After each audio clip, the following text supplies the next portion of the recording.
옛날 조선 시대에는 한 임금이 사망하면 그 임금이 재위했던 시대의 역사를 책으로 엮어 깊은 산속에 집을 짓고 보관했는데 이 역사책이 조선 왕조실록이다. 그리고 이 책을 보관한 창고를 사고라고 했으며 해마다 여기에 관리를 파견하여 보관되어 있는 조선 왕조실록을 꺼내어 벼틀 쏘이게 했다. 그리고 이 역사책 볕 쏘이는 일을 맡아 파견되어 가는 관리를 포쇄별감이라 일컬었다. 해학을 좋아하던 채수가 포쇄별감이 되어 전주로 내려갔다. 당시 임금의 명을 받고 지방으로 파견되어 가는 관리들이 객사의 기생을 불러 동침하면서 추문을 일으키고 있었으므로 채수는 이를 매우 좋지 않게 여겼다. 그래서 채수는 전주로 떠나면서 미리 연도의 고을의 공문을 보내 다음과 같이 알려놓았다. 각 고을 관장들은 내가 지나가면서 들어가 묵는 숙소에 절대로 기생을 들이는 일이 없도록 하라. 이렇게 엄명해 놓고 내려갔기 때문에 채수가 전주에 도착하기까지 중간 숙소에서 기생이 접근하는 일은 일절 없었다다. 그렇게 전주에 도착해서도 기생의 접근을 엄하게 막았는데 여러 날 비가 내려서 사고의 문을 열지 못해 채수가 객사에서 무료한 나날을 보내고 있으니 전주 부윤이 이를 보고 안타깝게 여겼다.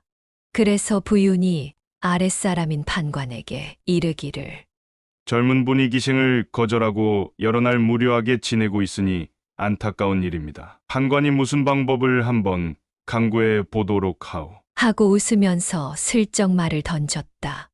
이에 판관이 기생의 우두머리인 수기와 이 일을 의논하니 수기는 곧 다음과 같은 계책을 꾸며서 판관에게 보고했다.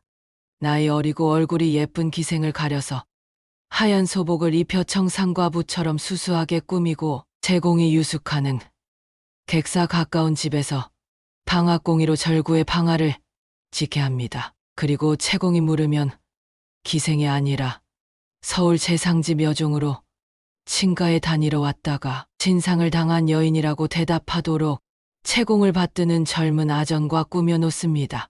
그러면 채공이 반드시 유혹을 느껴 기생을 여종으로 알고 몰래 부를 것입니다. 두고 보소서. 이 계책에 따라 어리고 예쁘게 생긴 기생이 하얀 옷을 입고 객사에서 마주 바라보이는 집에서 방앗공이로 절구질을 하고 있었다.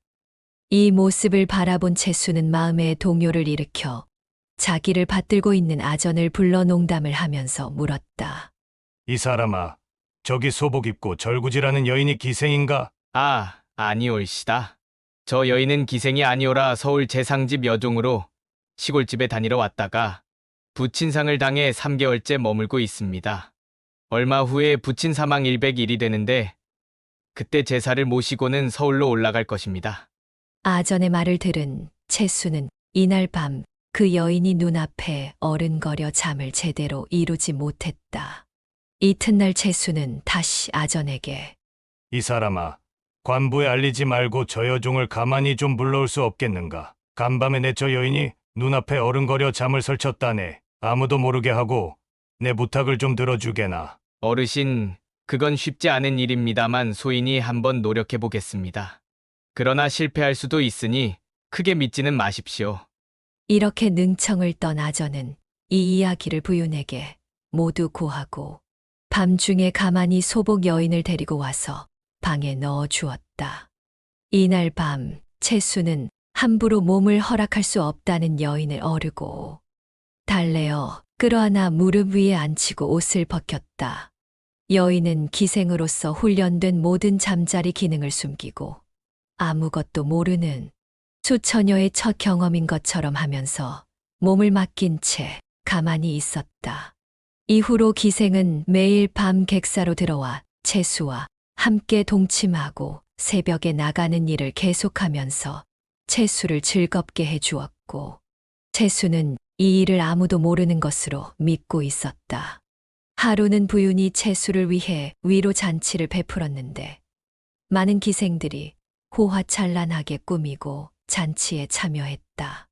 이때 채수는 여러 기생들 속에 자기와 매일 밤 잠자리를 같이 하던 소복 여인이 끼어 있는 것을 보고는 비로소 자신이 부윤에게 속은 줄을 알게 되었다.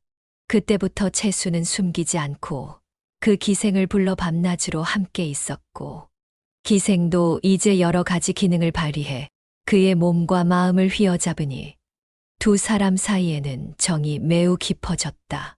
채수가 역사책에 벼틀 쏘이는 포수의 일을 끝내고 서울로 돌아가게 되어 우정에서 그 기생과 작별하는데, 채수는 눈물이 비오듯 쏟아져 아무리 몰래 닦고 그치려 해도 좀처럼 그쳐지지 않았다.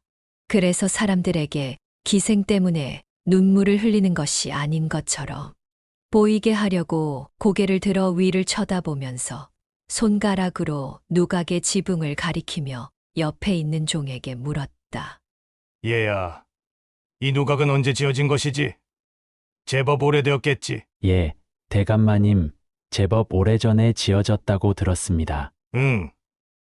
그렇다면 그 당시 부유는 누구였던고? 아, 인생이 참으로 허무하구나. 이 누각은 지금까지 잘 남아있는데 그 부유는 벌써 저승에 가 있겠지. 정말 무상한 게 세월이고 허무한 게 인생이구나. 진정 슬퍼서 눈물이 나는구나. 이와 같이 말하며 땅을 내려다보고는 눈물을 한없이 뚝뚝 떨어뜨리니 흐르는 눈물에 옷자락이 모두 젖었다. 이 모습을 보고 있던 기생도 울음을 참지 못하고 수건으로 얼굴을 가리었다. 그러나 다른 사람들은 입을 막고 웃음을 참느라 애를 쓰고 있었다.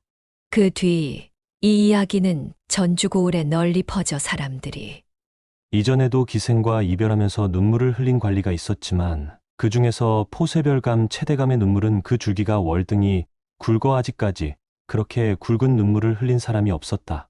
라고 이야기하면서 한바탕 웃곤 했다.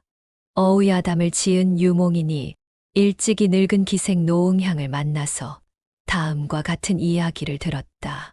기생을 보고 웃으면서 가까이 하는 남자는 꾀어서 제압하기가 어렵지만 기생에게 냉담하게 대하는 근엄한 남자는 꾀어 제압하기가 매우 쉽다. 기생들은 이 점을 노려 남자를 유혹하게 된다. 이 말은 늙은 기생의 오랜 경험에서 나온 말인데 정말 일리가 있는 것 같았다. 끝까지 시청해 주셔서 감사합니다.